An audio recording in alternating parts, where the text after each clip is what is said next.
Hello everyone, welcome to today's reading of the book, The 4-Hour Workweek. Let's continue. The first decision I made is an excellent example of how dramatic and fast the ROI of this analytical fat cutting can be. I stopped contacting 95% of my customers and fired 2%.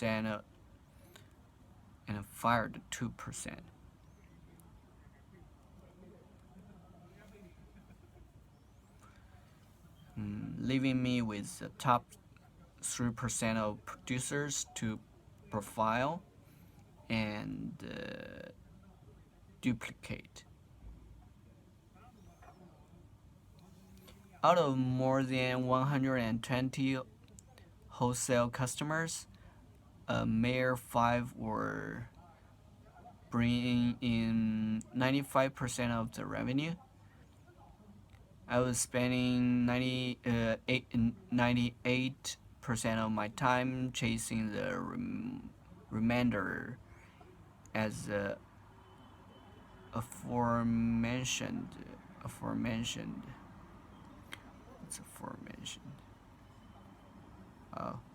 Aforementioned 5 ordered regularly without any follow-up calls.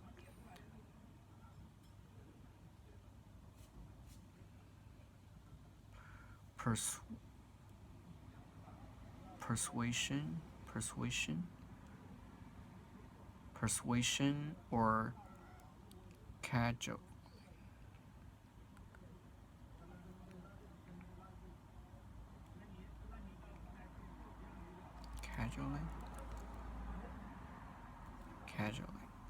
In other words, I was working because I felt as though I should be doing something from 9 to 5. I didn't realize that working every hour from 9 to 5 isn't the goal. It is simply the structure most people use.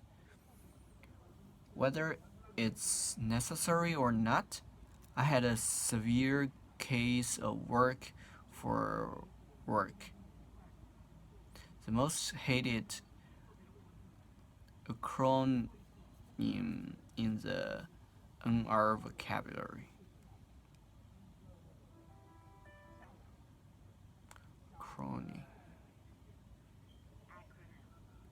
Acronym.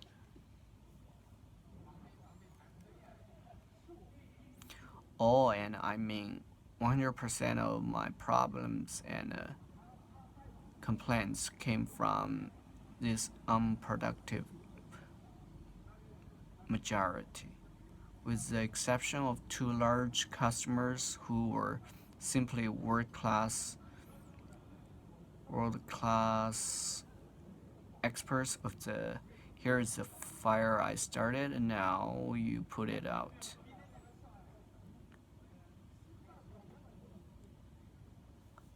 World-class experts of the "here's the fire I started, now you put it out" approach to business. I put all of these unproductive customers on passive mode.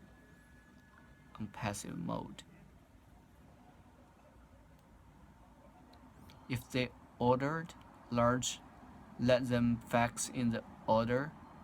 If not, I would do absolutely no chasing, no phone calls, no email, nothing. That left the 2 larger customers to deal with, who were professional ball breakers, but contributed about 10% of the bottom line at the time.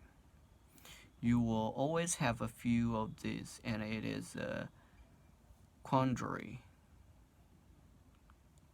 What's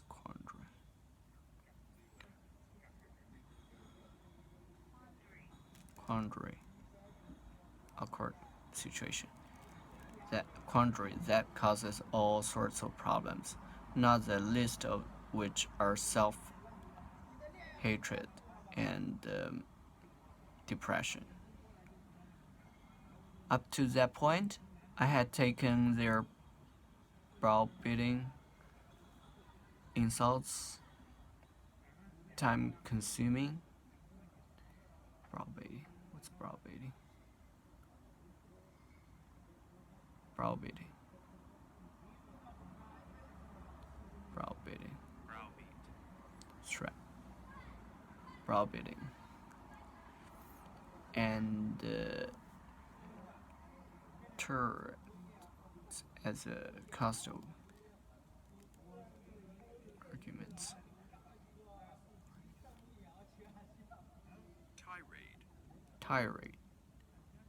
Tirades as a cost of doing business.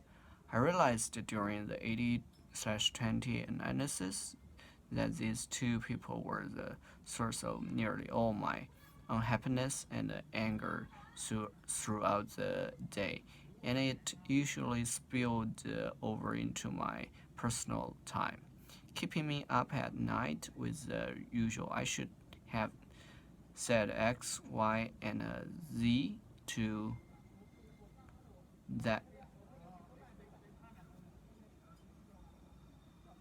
penis.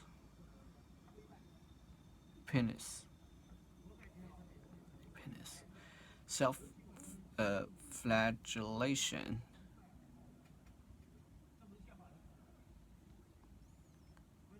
Flagellation.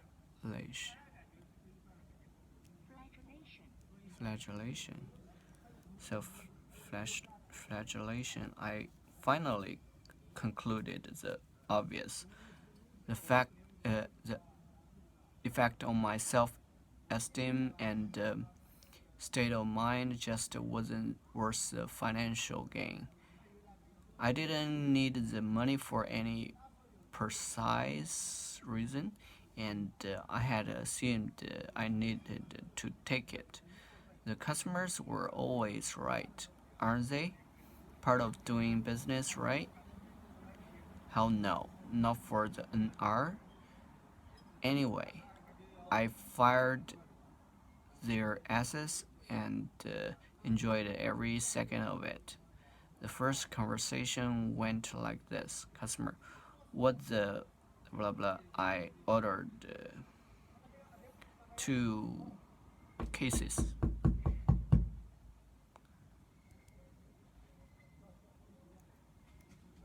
Okay, I'll stop right here. I'll see you guys next time. Bye.